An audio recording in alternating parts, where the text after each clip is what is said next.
Good morning po sa inyong lahat mga kapatid. Ako po ang inyong abang lingkod, Johnny the Bagger. At pag-usapan natin muna ngayon itong biglang pagtigil ng Iglesia ni Cristo sa kanilang rally. Okay, bagamat karapatan ng lahat ang pagpupulong-pulong ng ganyan para i-call out ang gobyerno para sa kaniyang mga pagkukulang, pagmamalabis or ano pa man sapagkat tayo po ang tunay na amo ng mga politikong naglulumuhod sa atin kada panahon ng halalan. Ang problema, pagkatapos ng halalan, iba na ang nangyayari. Tayo na ang nagbumukhang kawawa. Okay lang po yun. Now, pagdating dito sa mga religious organization, ibang bagay po ito. At alam niyo naman ho, meron hong sinasabi nga sa kasulatan, sa Biblia, di ba? Na igalang ang mga pamahalaan, yung mga ganon sapagkat yan ay itinakda ng Diyos. Ngayon, kagabi ho, nagulat ako kasi merong post si Benji Contreras na merong nag-text sa kanya na taga-INC na ang sabi, supposed to be itong third day, which is today, ay mga lalaki na lang daw ang padadaluhin. Sabi niya, bakit? Ano gagawin sa mga nanay? Uwi ng bahay, maglilinis ng bahay, gano'n. Pero kahina-hinala kapag mga lalaki na lang. Diba? Tapos biglang nakita ko kagabi, pagkatapos kong nagmumuni-muni, kaya hindi ako nakapag-live dahil baka mamura ko si Aimee, kaya hindi na ako nag-live. Nakinig na lang ako habang nanggigigil. Ngayon, nakita ko itong post na to. Iglesia ni Cristo ends their protest gathering at the Quirino Grandstand. Sabi ni Sabala, I did not need. Bakit ay? Ikaw na ba ang nagdedesisyon? Ikaw na ba ang may-ari ng inyong samahan? Wala na ba si Manalo? Rubber stamped na lang ba? 'Di ba? Ayan oh. Sabi niya, it did not need 3 days to achieve the goal. 'Di ba? Dapat na nagsasalita ng ganito yung pinuno talaga nila eh. Bakit yung mga anik-anik ang 'di ba? But anyway, pangkalahatan nito, an act of one is an act of all. Ganun yan eh. Now, sabi rito, it did not need 3 days to achieve the goal of sending the message that we are calling for justice, accountability, transparency, and peace. Tama po, yun ang sinasabi natin noon pa, kahina-hinala kayo. Bakit kailangan 3 araw? Tapos tong mga DDS, ganun din ang kanila na sinasabi, di ba? 3 araw din ang gagawin nila. Tapos yun, ang eager na eager talagang pinagmamalaking lusob. Paano daw pagka dumami? Si Pokis, talagang feel niya na milyon-milyon yung mga tao. Ganon din si Mike, kaso nilangaw ho eh. Unang araw nilangaw 1.5. Peak nila 4,000. Pero hindi nakakabuo ng 2,000 sa isang oras. No, yung mga nasa EDSA. Pero may mga INC member din na pagkagaling doon, umaalis doon ng maaga sa Luneta, dumidiretso naman sa mga nasa EDSA. Ngayon, may problema rin kasi sila rito.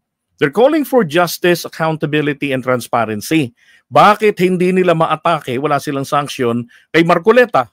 Hindi ba, naalala ko kapag ikaw ay mananalangin o tatayo ka sa pulpito ng Diyos, sisiguraduhin mo na ikaw ay malinis.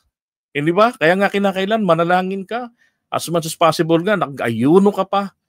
Di ba? Nakamit mo yung kapatawaran ng Diyos dahil hindi biro ang pag-apak sa dakong kabanal-banalan. Yun nga, yung pulpito. Ginamit nila sa rally. Tapos si Marcoleta na aminado sa kanyang ginawa, sa kanyang sose, na dahil daw may pakiusap yung mga donor niya, ayun, brinake niya na ang batas. He did not bend the law, but he broke the law. Anong ginawa niya? Kunwari walang ganong batas. Diba? Hanap daw, wala naman daw batas. Sabihin daw kung mayroong batas. Abogado nagtatanong ng ganon. Kalokohan. Kaya nga sinasabi, kailan mo malalaman kung ang isang abogado ay nagsisinungaling? Sa oras na ibuka niya ang kanyang bibig. Yun po yung mga masasamang abogado. Parang si Marcoleta. Di ba? Pero ang INC, walang imik sa kanya. Dapat inuna nila yung sarili nilang yung sarili nilang bakod. Ngayon, naalala ko ito, meron akong post tungkol dito eh. Ito rin ang sabi rito. The INC has abruptly announced the cancellation of its third day of protest scheduled for tomorrow. Bakit po? Kasi nga, totoong pinanindigan nila ang pamumulitika. Tuwan-tuwa ako nung nandun ako, nung sinakita ko yung nakasulat doon sa nagtitinda na hindi kami namumulitika. Kami ay hustisya lamang ang aming hanap. Tama yun, napakagandang basahin. Aba, pinasampa si Marcoleta, pinasampa si Tabingi, si Amy. Mga politiko yung mga yun. Anong ginawa ni Amy? Binaboy. Nanawagan ng pagbibitiw ni PBBM. Hindi lang niya diniretso. Di ba? Ingot na lamang po ang hindi makapick up ng pinakahulihang mensahe ni Amy. Na matatanggap ko pa. Sabi niya, na yung tipong mawala sa'yo. Mawala ka sa pwesto. At uuwi tayo hawak kamay. Nangya, kala mo magre-resign siya no? Si BBM lang naman pinagre-resign niya. Yun ho, pinasok ng politika, wala silang ginawa. Sapagkat hindi nila nasaway si Marcoleta. Rally yan ni Marcoleta eh. Dahil yung narrative na inalingaw-ngaw. Pati yung pananalita nila sa kapulisan, hoy nako po. Akala mo kung sino. Kaya nang sabi nila rito, sabi nga, hindi na nila masaway nun si Amy sa kanyang kalahating oras na tirada. Akala ko nga si Maharlika yung nagsasalita eh. Na lahat ng sinasabi ni Maharlika, sinasabi ni Amy. So alam niyo na source. Di ba? So ganun ho, nababoy. Yung sinasabi nilang mapayapa, oo, mapayapa. Pero nawala ang kabanalan. Di ba? Pag religious organization ang kumilos, hindi dapat magkakaroon ng puwang ang galaw ng kademonyuhan. Di ba? Yung kabastusan ni Amy, ni Marcoleta sa Pangulo, sa pamahalaan, hindi dapat yan nagkaroon ng puwang diyan. Kaya tama lamang ho, nakaramdam sila na dapat nang itigil. Sabi nga rito instructing its followers to head home. Magsiuwi na kayo at huwag nang magsibalik. Kagabi nung mabasa ko to, naalala ko po itong post ko. Post ko po ito, hindi po sa araw ng rally. Nobyembre 15 ko ito pinost. Ang sabi ko, sa ngalan pa ng Diyos yan ng tunay na pangalan ng Diyos. Yung nasa tetragrama to ng Hebrew. Yung sa translation ay Yahweh, Jehovah, di ba? Dahil ang binibigkas lang nila dyan, yung apat na yan na letra. Ngayon, ang sabi ko rito, kung nasa panig ng mga destabilizers ang kalooban ng Diyos na buhay laban kay PBBM, bibiyayaan sila ng magandang panahon sa loob ng 3 araw mula sa preparasyon. Kailan yun? Mula 15 hanggang 18 ng Nobyembre 2025. Tapos, ano ho ang nakita natin mga kababayan? Hindi ba nakakaawa yung mga miyembro? Ulan? Ilang beses yan?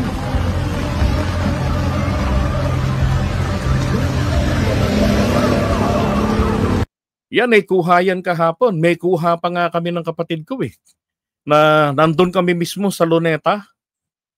Nakakaawa sila Biglang bumuhos yung ulan nung bandang hapon. Siguro 1-2 oras bago magsimula ang programa. Tapos saka uminit. Grabe ho yung panahon nun Init, ulan, kulimlim. Di ba kaya init, kulimlim, init, ulan. Nako. Maalala ko kasi dati nung nagdadaos kami ng mga gawain sa labas, nung mga 80s, panahon ng mga Miracle Bible Crusade sa mga lansangan, isa yan sa ipinagpaayuno, idinadalangin na magbigay ang Diyos ng magandang panahon, walang ulan sa haba ng aming programa ng evangelization.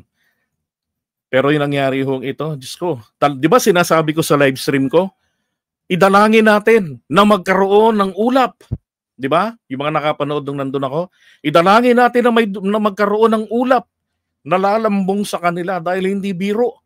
Dahil naranasan ko ang halos matusta, halos ma-heat stroke sa kakabuntot natin noon sa mga caravan noong 2021 and 22 ni PBBM ng Uniteam. At nakita ko rin yung maraming mga nangabuwal noon na mga senior citizens, lalo doon sa Isabela, sa Kawayan, yung huling-huling proclamation rally. Nakita ko yung init, ang sakit sa balat. Nakamotor pa lang kami ni Pink noon at ng mga alagad ko tanong na ako, balik na tayo pa? Boss, balik na tayo? Ako, hindi pwede. Kailangan natin itong tuloy. Ayun. Kaya totoo talaga buhay ang Diyos. So, maliwanag, hindi sila binigyan ng magandang kapanahunan.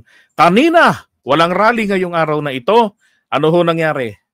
Ang ganda ng sikat ng araw. Kahapon, mga bandang alas 5, kahimbingan pa ng tulog yan, o kasarapan ng pagkakape, umulan. Unang pumasok sa isip ko sila, kawawa naman. Diba? Hindi talaga natutulog ang ating Panginoong Diyos. Mabuti naman din po ang bagay na ito. Nagpaparamdam sa kanila. Kumikilos. At marahil po'y naramdaman nila yon na ang aming binabangga. Hindi na ito nakakatuwa ang aming ginagawa sa paningin ng Diyos.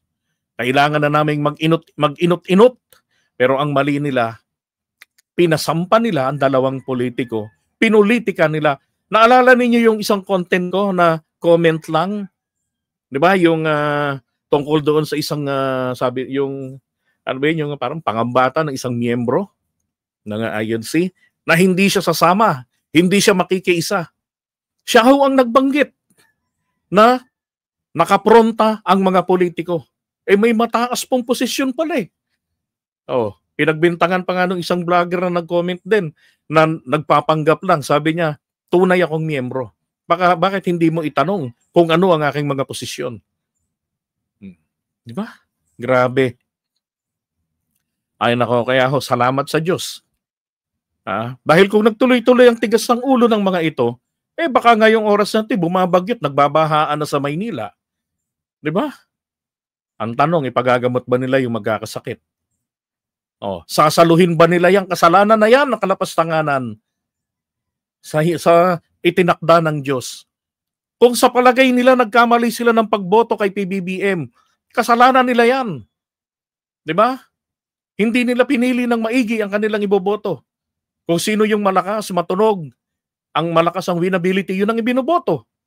Ganon din sa ibang mga kandidato na kahit na may mga bahid ng pagnanakaw, may pending na kaso ng plunder gaya ni Jinggoy Estrada, sige, bira. Di ba? Ikinampanya, tinulungan. Bakit kayo tumutulong sa mga ganyang klase ng mga politikong tiwali? Eto, terrible ito. Ilan yung mga inendorso nila rito? Na pumasok. Cayetano, Jinggoy, Chis Escudero, Mark Villar, Joel Villanueva. Di ba? Ay nako, napaka-terrible. Jojo Binay. Puro may mga issues. Let the people decide kung merong issues ang mga yan. Pero hindi dapat pangihimasukan ng kahit na sinong grupong pangrelihiyon dahil inaasahan po ng taong bayan, pag inendorso ng mga pastor, ibig sabihin, masusugalan natin ito sapagkat ito'y idinaan sa dalangin. Pero sabi nga sa Biblia, nakalimutan ko yung sitas. Ano ang sabi sa sang sitas? Malalaman mo kapag lingkod ng Diyos ang nagsasalita, nangyayari ang kanyang mga sinabi. Di ba? Gaya ni Propeta Elias, nangyayari ang kanyang mga sinabi. Pero kapag sumablay, ginagamit lamang po niya talaga maliwanag ang pangalan ng Diyos. Di ba? Kaya ito sinasabi ko sa inyo nung malaman ko kagabi, kinansila nila, nako. Natuwa ako dahil sabi ko, yes, kumilos ang Diyos. Wala, hindi nila makokontra yan. Ikaw ba namang paulad-ulanan, pasamaan ng panahon, init lamig, 'di ba? Ulan, kahit na may baong kang damit, mauubusan ka. Oh, kulang na lang bigla silang bigyan ng trangkaso. Wag namang mangyari, buti na lang nagsiuwian. Oh. Okay? So iwan na muna natin ito.